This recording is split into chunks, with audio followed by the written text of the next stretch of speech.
2024 की लड़ाई के लिए नीतीश कुमार पूरी तरह कमर कस लिए हैं और विपक्षी एकता को देश के लेवल पर और अधिक मजबूत करने के लिए उन्होंने एक कदम और बढ़ाया। उन्होंने 9 मई 2023 को उड़ीसा के मुख्यमंत्री नवीन पटनायक से मुलाकात की। ये विपक्षी एकता के लिए नीतीश कुमार का 5वां कदम है। नवीन पटनायक से पहले नीतीश कुमार ने राहुल गांधी, अरविंद केजरीवाल, ममता बनर्जी और अखिलेश यादव से भी मुलाकात की है।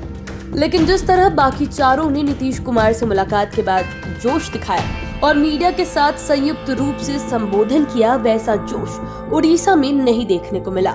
इतना ही नहीं, दोनों नेता जब संयुक्त रूप से मीडिया के सामने आए तो किसी ने भी महागठबंधन पर पत्ता नहीं खोला। पुरानी दोस्ती की बातें कहकर निकल गए। ऐसे में 5 PM के 5 कप तड़का में हम आज पॉलिटिकल चश्मे से इसके 5 कारण पर मंथन करेंगे। सबसे पहले 5वें नंबर की बात करते हैं और इस नंबर पर जानते हैं कि नीतीश कुमार और नवीन पटनायक ने महागठबंधन को लेकर क्या बोला। दरअसल नीतीश कुमार की तरह नवीन पटनायक भी 2 दशक से अधिक समय से मुख्यमंत्री की कुर्सी पर काबिज है। वे 2019 में लगातार 5वीं बार CM बने हैं और अब 6ठी बार की तैयारी में है। ऐसे में उनसे तुरंत बोलने की उम्मीद भी नहीं थी। वे भी नीतीश कुमार की तरह एक समय में NDA में ही थे, बाद में वे अलग हो गए। इसके बाद भी उनका नरेंद्र मोदी से बहुत अच्छा संबंध है। यही वजह है कि दोनों ही नेता ये बताने से परहेज कर रहे हैं कि किस मुद्दे पर बातें हुई। मीडिया के सामने जब दोनों आए तो पहले नीतीश कुमार ने कहा, हम लोगों का संबंध बहुत गहरा है, इसे कोई पॉलिटिकल मुलाकात मत समझिए, बाकी लोगों के साथ हमारे रिश्ते की तुलना मत कीजिए। हमारी किसी भी तरीके से गठबंधन के बारे में कोई बात नहीं हुई। इस बात को नवीन पटनायक ने भी दोहराया।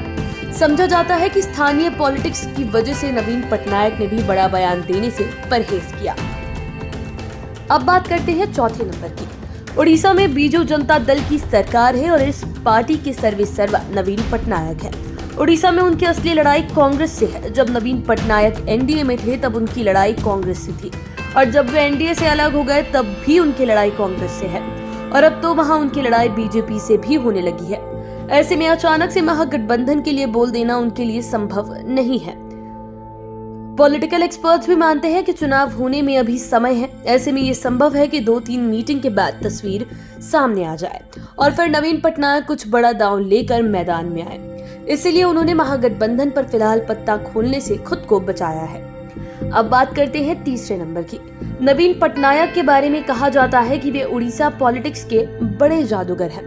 वे उतना उड़िया भी नहीं जानते, लेकिन वहां के लोगों के दिलों में बसते हैं। उन पर भी व्यक्तिगत किसी तरीके के घोटाले का आरोप नहीं है। वे जनप्रिय नेता हैं। पॉलिटिकल एक्सपर्ट्स की माने तो BJP भी अब वहां पैठ बनाने लगी है। 2019 के लोकसभा और विधानसभा चुनाव में देखने को मिला भी। 2019 के विधानसभा चुनाव में उड़ीसा में कुल 146 विधानसभा सीटों में से बीजू जनता दल को 112 तो BJP को 23 सीटें आई थी, जबकि कांग्रेस को 9 सीटें मिली थी। तो वहीं 2014 में बीजू जनता दल को 117, कांग्रेस को 16 और BJP को 10 सीटें हासिल हुई थी। इससे पता चलता है कि BJP का विस्तार हो रहा है। ऐसे में वहां गठबंधन में निर्णय लेने से पहले जनता के मूड को भांपना चाहते हैं। अब बात करते हैं दूसरे नंबर की।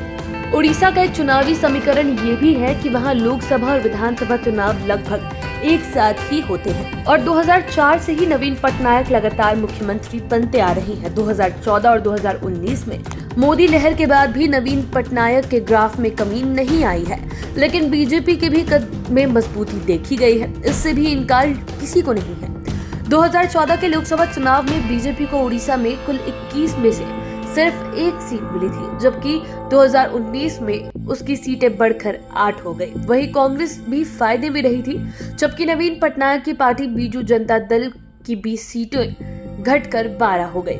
ऐसे में वो नहीं चाहते हैं कि जल्दबाजी में कोई ऐसा कदम उठा ले जिससे लोकसभा के चक्कर में उन्हें विधानसभा चुनाव में कोई घाटा हो। अब बात करते हैं पहले नंबर की।